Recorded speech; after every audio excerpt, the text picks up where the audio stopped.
여러분 안녕하십니까. 누리PD입니다. 윤석열 대통령과 한동훈 대표가 만났습니다. 만찬 형식인데요. 어마어마하게 이제 큰 화제를 뿌리고 만난 모임이죠. 모든 언론이 이제 촉각을 곤두세우고 이 이제 만찬을 보도했고, 그 전에 이제 불거진 그 독대 이슈, 대한민국 정치판을 완전 뒤덮은 이슈죠. 그 독대 이슈. 어쨌거나 이제 그런 상황 속에서 당의 지도부 그리고 이제 용산 대통령실이 이제 만났는데요. 약 한 20여 명 되는 것 같더라고요. 자, 그런데요, 결과가 지금 나왔죠. 제가요, 쭉 보여드리겠습니다. 지금 우리 언론에서 어떤 헤드라인으로 이제 이걸 장식했는지 이걸 보시면요, 민심을 알 수가 있어요. 자, 윤한 빈손 만찬, 우려가 현실로. 한동훈은 독대 재요청. 윤석열 대통령 한동훈 대표 좋아하는 고기를 준비했다. 대통령실 화기애애한 분위기였다. 동아일보 윤한 만찬 의료의 의자도 김건희의 김도 안 나왔다. 90분 빈손 만찬이었다. 한동훈 현안 논의 자리 다시 잡아달라. 독대 재요청. 대통령실이 찍은 사진 4장만 공개. 깜깜이 만찬. 야당 그저 밥 한 끼 먹고 사진 찍으러 만났나? 쭉 가보시면요. 중앙일보 한동훈 윤 대통령 만찬 뒤 독대 다시 요청. 용산 또 불만 터뜨렸다. 윤 대통령 우리 한 대표가 좋아해. 고기 준비했다. 분수 정원 직접 소개했다. 우리 한 대표 이런 발언을 하면서 말이죠. 고기를 준비했다 이런 걸 놓고 또 이 어떤 네티즌은 역시 윤 대통령과 한동훈 대표는 한 몸이에요. 정말 아끼는군요. 이런 어떤 댓글도 받고 그런데요. 진짜 그러면 좋겠습니다. 진짜. 자, 윤 대통령 한동훈의 인사말도 안 시켜. 한동훈 만찬 후 독대 재요청. 이례적입니다. 이런 자리에서는 보통 당대표에게는 자리를, 이 마이크를 주거든요. 상당히 이제 길게 말할 수도 있는 그런 자리인 것 같은데 어쨌거나 한동훈 대표는 한마디도 하지 않았다. 못했다라고 봐야죠. 발언권을 주지 않았다. 대통령이 다 주재했다 그러죠. 끝날 때까지 대통령이 거의 다 90% 이상 이야기했다라고 알려지고 나머지들은 추임새를 넣어준 거죠. 리액션이라 그러죠. 대통령이 뭔가 말을 하면은 예 맞습니다 최고입니다 뭐 이런 식으로 추임새를 넣어줬다. 특히 원전 이야기로 원전 수출 그 탈원전 뭐 그리고 원전 산업이 나가야 될 길 이런 걸로 그냥 빽빽이 다 채웠다라고 합니다. 자, 여기는 우파 언론 데일리안 아닙니까? 윤한 빈손 만찬 우려가 현실로. 한동훈은 독대 재요청 이렇게 되어 있죠. 글자가 숨어졌네요. 자, 그 밖에는 뭐 다 관련된 일이 아니네요. 자, 한동훈 대표와 윤석열 대통령 만남을 빈손 만찬으로 표현하는 데일리안입니다. 자, 세계일보 독대 갈등 논란 속 건배사 러브샷 현안 논의 없었다. 건배사도 없었고 러브샷도 없었다. 현안 논의는 아예 현자도 안 나왔다. 자, 한동훈 대표 윤회 현안 독대 재요청했다. 자, 여기 조선일보인데요. 어쩌면 가장 중요한 헤드라인이죠. 조선일보는요. 다른 언론사와 좀 달리 중립적으로 뽑았더라고요. 중립적으로. 한동훈 윤과 만찬 직후 독대 재요청 현안 논의 잡아달라. 윤 한이 좋아하는 고기를 준비했다. 노타이의 오미자 주스로 건배했다. 좀 이례적입니다. 저기죠. 주스를 마시면서 건배한다는 게요. 이런 경우에 못 마셔도 맥주 정도는 들어가는 게 맞지만 뭐 어쨌거나 한동훈 대표를 굉장히 위해 주는 것처럼 보인다라고 보면 또 뭐 그게 맞겠죠. 자, 윤 대통령 여소야대에 고생 많으시다. 용산 분수공원도 직접 소개했다. 이게 이제 조선일보고요. 특별히 조선일보는 여기에서는 기사에서는 어떤 시각을 넣지 않았어요. 있는 그대로 그냥 객관적으로 그냥 이렇게 소개했더라. 이렇게 보시면 되고요. 그러나 다른 언론, 모든 언론도 다 그래요. 그래서 조선일보도 실제 이제 오피니언 칼럼 이런 걸, 사설 같은 걸 보면은 여기에 대한 또 나름대로 어떤 분석과 판단이 나올 겁니다. 그걸 한번 볼 필요가 있겠죠. 자, 이걸 보시면은 자, 윤 대통령과 한동훈 대표 간의 관계가 어떤지 뭐 저게 벌써 답이 딱 나와 있잖아요.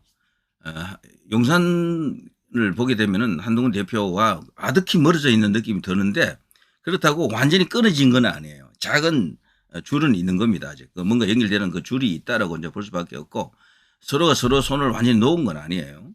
자, 그렇게 안 될 수도 있고 뭐 끊길 수도 있겠죠. 어떻게 잘못되면 여기서 더 잘못되면 끊길 수도 있겠죠. 그런데요, 저는 이제 지금 드러나 있는 현상만 놓고 보면은 상당히 위험하다라고 볼 수 있지만 다른 시각에서 딱 보면요, 이거 약속 대리님은 기가 막히겠다 이런 생각이 들죠. 약속 대리님은 원래요, 서로 이제 이 이심전심으로 어떤 그 목적은 같은데 방법이 서로 다를 때 서로 이렇게 무관한 척하는 게 있잖아요. 이거 연기가 서툴면 바로 들통이 나잖아요. 꼬투리가 잡힌다고요. 근데 지금 이게 만일에 이제 이 가정법입니다만 이게 진짜 약속 대리님은 이거 완전히 성공했어요. 100%. 원래 이제 이런 식으로 천하를 다 속여야지 진짜가 이제 된다 그러는데 윤 대통령이 이미 자신이 이제 이거 정권을 유지하고 이렇게 지지율을 이제 이렇게 이끌고 가기에는 무리다라고 판단해가지고 한동훈 대표에게 모든 것을 몰아주기 위해서 일부러 저런 어떤 방식을 취하는가 이렇게 지금 보는 사람들도 조금은 있는 것 같아요. 왜냐하면 아직도 두 사람은 거의 하나가 마찬가지예요. 그냥 한 몸이에요. 이렇게 이제 보는 사람들이 없는 것은 아니다라고 보는 거죠. 제발 이제 그렇게 되길 바라고요. 보기에 따라서는 비관적이지만 또 다른 측면에서 보게 되면은 희망도 있다. 뭐 이런 이야기도 될 수가 있습니다. 비유하면 뭐 여러 가지 어떤 그 고사성어가 떠오르겠습니다만 글쎄요, 뭐 5월 동주다, 뭐 이런 거 있잖아요. 그것하고는 아니기를 바랍니다. 저는 5월 동주, 동상이몽 이런 거 말이죠. 그보다는 이심전심으로 지금 짜고 친다. 짜고 치는 그야말로 이제 이 정권 재창출 특급 초특급 플랜이다. 두 사람이 손을 확 잡아가지고 한 몸처럼 행동해 버리면요, 정권 재창출이 더 어렵다라고 주장하는 게 주로 이제 정치 공학에 밝은 평론가들 이야기죠. 왜냐하면 김건희 여사 이슈가 워낙 불거져 있고 정권 5년 동안 보여줄 것이 사실은 그렇게 많지 않았다라고 볼 수 있습니다. 왜냐하면은 중립중도층이 볼 때는 윤 대통령에 대해서 좀 박하게 평가할 수밖에 없어요. 그래서 우파 안에서만 윤 대통령이 최고다라고 하는 것이지 약간만 벗어나도 지금 다른 분위기가 읽히잖아요. 그래서 이대로 가게 되면은 어차피 정권도 지키지 못한다.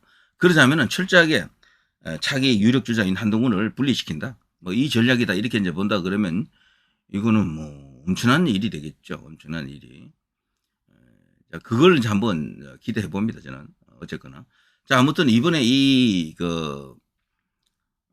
청와대 만찬을 통해서 중요한 현안은 이제 논의가 안 됐습니다만, 그리고 또 독대를 한다 그래서 그게 또 일시에 또 해결될 성질도 아닌 것 같고요. 윤석열 대통령 스타일로 봐서는 내뱉은 말을 잘 이게 거두는 담는 스타일이 아니에요. 끝까지 뭐가 되든 도가 되든 밀고 나가는 밀어붙이는 뚝심형 리더십이죠. 그래서 이 시점에서는 자, 어떤 식으로 결론을 내야 될 것인가, 여기에 대해서 어떤 통찰이 좀 필요할 것 같습니다. 한동훈 대표도 참 어떻게 보면 깝깝한 것 같습니다. 깝깝한 것 같고요. 들리는 말로는 당 안에서도 입지가 좀 더 좀 좁혀졌다 이런 말도 있던 것 같은데, 원래 한동훈 개라고 하기는 어렵지만 친한으로 이제 분류되는 의원들이 약 한 5명 정도 됐었잖아요. 이것도 숫자가 조금 더 줄었다라고 하는 사람들도 있어요. 한 5명 정도 빠져나갔다.